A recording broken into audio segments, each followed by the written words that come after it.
All right, guys, we got a few hours on this 2023 Tigé Z3 now.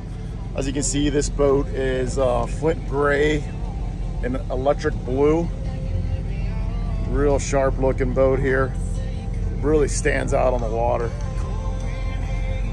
So we just filled the tanks. We're gonna see what the surf wave looks like here. Let's check it out.